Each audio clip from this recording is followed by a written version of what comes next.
Stefan William umbar kemesraan bareng sang pacar malah banjir cibiran.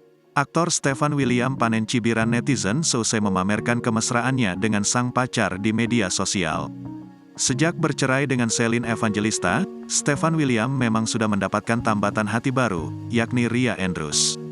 Stefan William pun tak segan memperlihatkan kedekatannya dengan sang kekasih di media sosial. Dalam salah satu unggahan, Stefan William memperlihatkan beberapa momennya bersama Ria Andrews diiringi lagu romantis.